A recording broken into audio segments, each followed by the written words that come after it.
Have you ever thought, maybe I'm just too sensitive? Maybe it really is my fault? If that thought has crossed your mind more times than you can count, I want you to lean in right now, because that's not you being sensitive. That's usually a big, flashing red flag of covert abuse, and today we're going to spot those signs together. For more than 20 years, I have lived in the fog of a relationship with a covert narcissist. I didn't have the vocabulary back then. All I knew was that I felt confused, drained, and honestly, invisible. If you're feeling that way, I want you to know you're not crazy, and you're definitely not alone.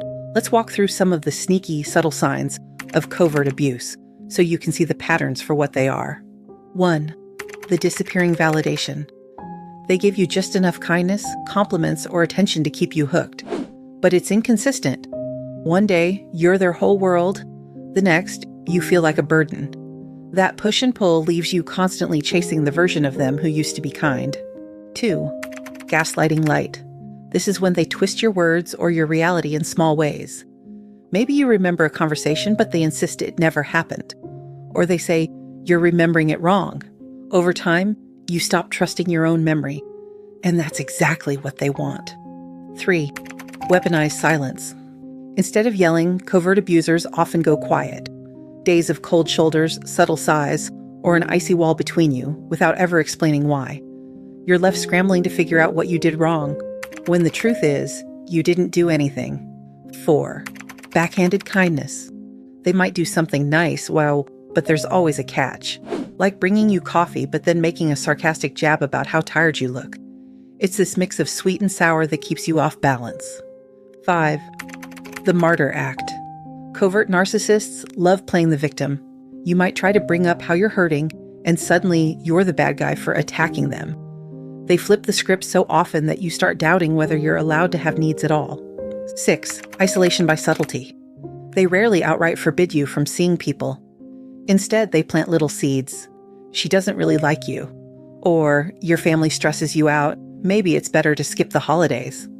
Before you know it, your circle is smaller and smaller, and they're the center of your world. 7. The ever-shifting goalposts.